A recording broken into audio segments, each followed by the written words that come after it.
Hi everyone, welcome. I'm Irene and today I'm going to be talking about attractions that didn't make my favorites list. And so I was kind of going back and forth about whether or not I should do this video just because I love Jamaica. It's beautiful. There are so many things about it that I love, so many great things to see. But there were definitely places that we visited that weren't my favorite. And so I just wanted to share some of those with you just because if this is going to be your first trip or your only trip, then I don't know that I would necessarily recommend anybody going to any of these places if this is going to be your only chance to go and your only experience. So I do have another video on favorite attractions, so please check out that video to find out what my favorites were. But for the ones that didn't make my favorites list, then if you're interested in that, just keep watching. So first off is Somerset Falls, and just to give you an idea, this is located in Port Antonio and at the beginning of our trip. So last time we were there was at the end of February this year, and we stayed in Port Antonio for the first part of our trip. And the reason why we picked Port Antonio is because it is lush and green, and there are so many outdoor attractions and sights to see that we really wanted to devote several days to this location. And so one of the places we visited there was Somerset Falls, and the area is pretty. I mean, it's on an island, it's gorgeous, it is lush, it is green. The waterfall was coming down really hard, and there was a lot of water. Somebody said that it was actually one of their wettest winters, and well, not really a winter because technically that is winter still, but it was one of their wettest rainy seasons. And so there was a lot of water. It was bringing up a lot of mud from the river, and so it was really murky and brown. So we couldn't actually swim in the water because it was too muddy. And this does also come with a small little boat ride. And usually if it isn't muddy, you can swim. You can take the boat and go under the waterfall, and there's a cave back there, and then you can swim back there. So I think that if we actually could have done that, we would have enjoyed it a lot more. It is $15 per person. So actually they didn't charge us $15 though. I think they gave us a little bit of a discount. I think it ended up being $12 for us just because we couldn't swim. And so they did give us a little bit of a discount for that reason. But the boat ride itself is like a minute. I mean, you get on your boat. I mean, literally probably like 1 or 2 minutes to the waterfall. I'm not even exaggerating. Sometimes I exaggerate, but in this case, I'm not exaggerating. It was like a 2-minute boat ride. It takes you to the falls, and then you come back.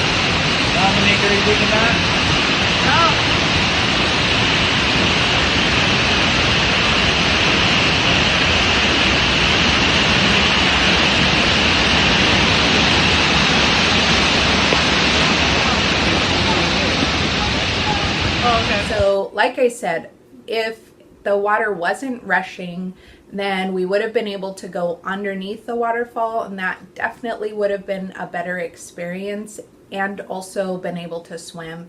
So one thing to keep in mind is that they also have a swimming pool and with a slide.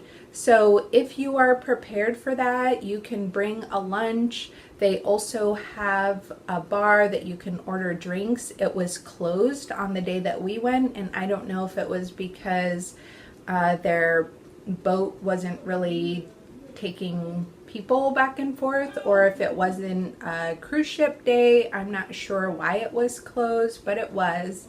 There wasn't really anybody else there. We were the only ones there.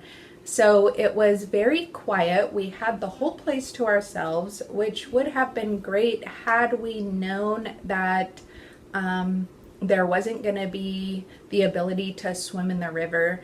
So we weren't really prepared for a swimming pool, and we didn't really stay. We took the boat ride, and we did look around a little bit, take some pictures. They do have a big bird that you can talk to and try to communicate with. I think it does say some words. It didn't speak to us, but I think it does say a few things. And so that was cute and interesting. But I don't think it was even worth the $12 just because we didn't really stay there. I mean, it was really short. Like I said, we just weren't impressed by it. And had we been prepared knowing that they also had a pool, then we probably would have brought some picnic items, and it probably would have made the day a bit better. And so I think that if you manage your expectations, if you know that they might not allow you to swim, but there are other things that you can do, if you're not totally relying on being able to get to the bar, things like that, then you might actually still enjoy this. So just because of those other reasons are the reasons it didn't make it to one of my favorites. So number 2 on the list is Rose Hall.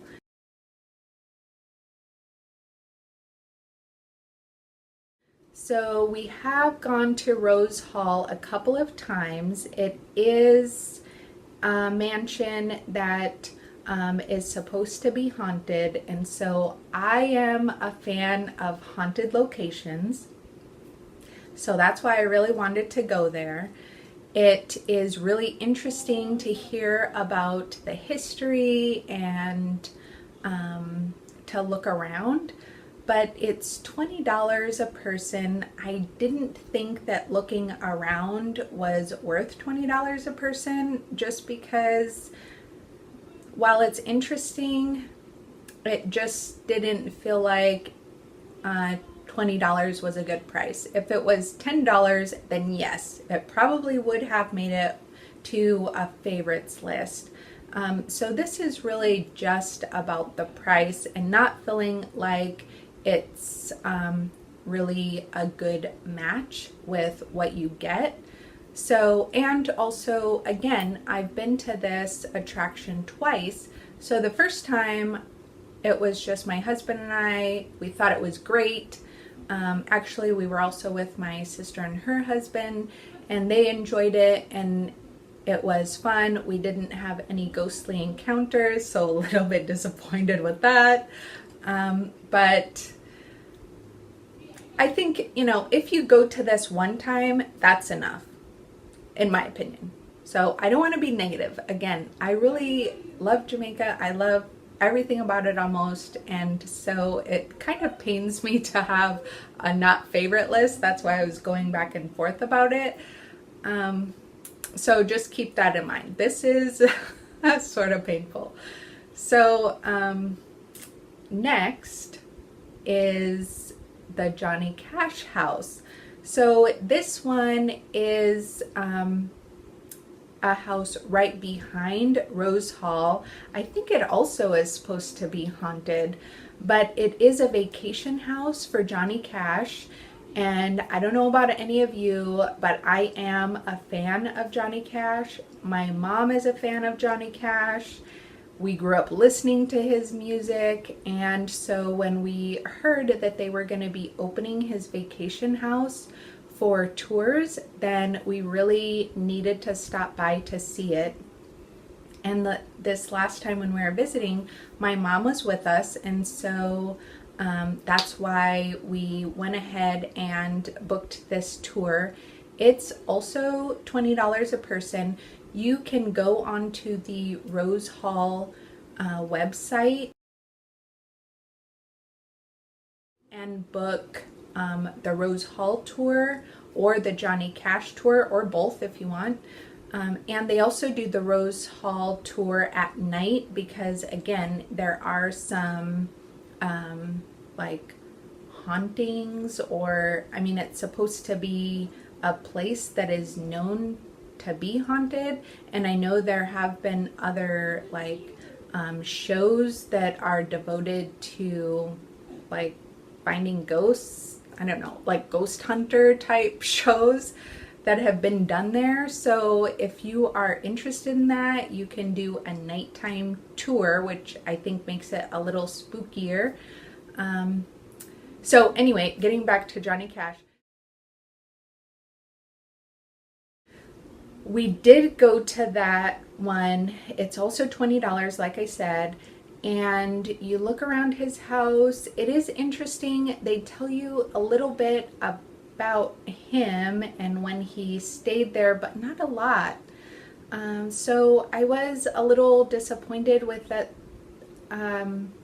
with the lack of information and background on him. I mean, the lady that gave us the tour, she was lovely. She did share a lot of information about the house and how they spent their time when they were visiting, and how he came to purchase the property, things like that, which I really appreciated because, again, we're a fan of Johnny Cash, so we did appreciate that. It just, I don't know what it was about it. I don't know if it just wasn't long enough, or if it was just that it was also $20, and if you have 4 or more people in your party, then, you know, $80 to $100 for a tour of a house, of somebody's house, just to look around. I don't know. It just, so it didn't make it to my favorite, but I did enjoy it. So again, these aren't, any of these that are on this list aren't because I hate them, aren't because of anything particularly bad per se. They just weren't my favorites. So I'll try not to say that again. I think you guys get the picture. Anyway, so another one is Winifred Beach, and this one is also near Port Antonio, and it is considered a free beach, although when we attempted to visit it, we were asked to pay $5 per person because they, I guess, were having some sort of concert there, so they wanted everybody to pay to come in. So we decided not to. We did sort of get a view of what was there. There are some huts. They appeared to be huts or some sort of structures that looked like they were selling crafts. There is a beach area that you can just hang out and enjoy the day. We were staying actually at a guest house nearby, and so we did hear a lot of music. I'm guessing it was coming from this party, and it persisted well into the night, and so it was actually difficult to sleep. So I will be doing another video on guest houses, but I may or may not mention this particular point. But if you do intend to stay somewhere in Port Antonio at a guest or a hotel, then just keep in mind that if you are staying near Winifred Beach, they may have another concert there. I don't know how often they have concerts at that beach, but keep in mind that you might get some noise well into the night if that does happen. The other thing that we ran across was roosters, and so Port Antonio is a gorgeous location. I highly recommend it. If there is anywhere on the island that I love staying, it is Port Antonio. This is probably my favorite spot, and I definitely would plan on going back. Or will plan on going back there. So I do recommend staying there. Just keep in mind that it is a bit rural and you will probably have some noise from roosters, as we did. They do also have a lot of mosquitoes, and so you want to make sure to bring mosquito repellent, and it is still definitely worth the stay. Lastly is Folly Ruins, and so that is also a site near Port Antonio where we stayed at the beginning of our trip, and basically it has to do with an astute businessman, I believe, from the US. I think he was from Connecticut. He built this mansion for his wife, and then he passed away shortly after it was done. And so, I mean, to me, it was just like a romantic tale, and that's something also that I'm a sucker for, romance. And so I really wanted to see it, but there really isn't much to see. I mean, just as the title implies, Folly Ruins, they are ruins and there's not that much left there.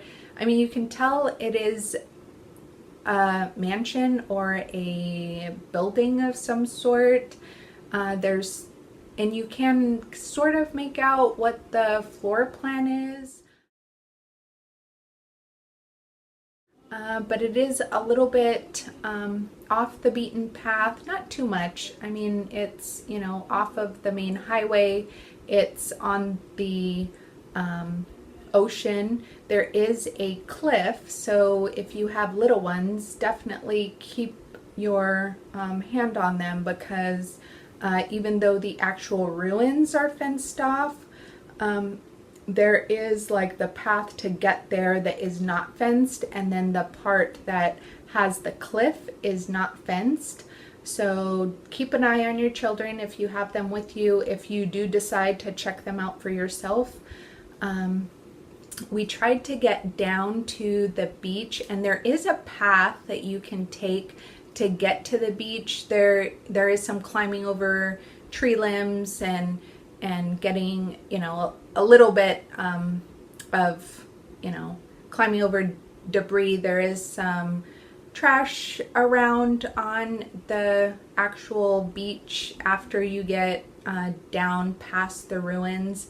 So, I mean, that was disappointing and sad in my opinion. I did see crews of people on the highway going from Ocho Rios to Port Antonio. Looked like they were doing some sort of cleanup effort. I don't know when that was started, but I did see several times throughout our trip that there were crews around picking up trash, and I think that's just gonna make the island that much more beautiful. Like I said, it's already an island that I think is beautiful. I would probably live there if I could. It's that beautiful and I love it so much. So anyway, the ruins. So if you take the path and you go down, you can get to the beach. It's not really well, when we went, it wasn't clean enough to be able to spend any time just enjoying the beach. But there is, I guess, a way that you can get from the beach to another small island called Monkey Island that is just, actually, I don't know exactly how far it is. You can see it. I was going to say a few meters, but that wouldn't be accurate. I'm not exactly sure how far away it is distance-wise. Supposedly you can walk to it. But when we went there, we couldn't tell where the shallow part was in order to walk from where Folly Ruins is to Monkey Island. We did see a couple that were walking, I guess along whatever the path is. We did see some warnings that there are sea urchins there, so be careful where you step, and not all of us had appropriate footwear. And it was a little bit windy that day, and so the waves were really kicking up, and we just didn't feel like it would be safe for us to try to figure out where the shallow part was at the time and trust that we would be able to get there and back safely, because we had our children with us, and really we just weren't willing to take the risk. But if you are more adventurous and it's not that windy and the waves aren't kicking up and you can tell how to get there, then you might decide to try it. We just weren't willing to take the chance. So anyway, the reason why Folly Ruins didn't make any of my favorites list, and I really have just one favorites list at this point, but the reason why it didn't make it is because there's really not that much to see there. So anyway, I hope that you felt like this video was helpful. I hope you liked the video. If you did, please give it a thumbs up and please subscribe to catch my other videos. Thanks so much.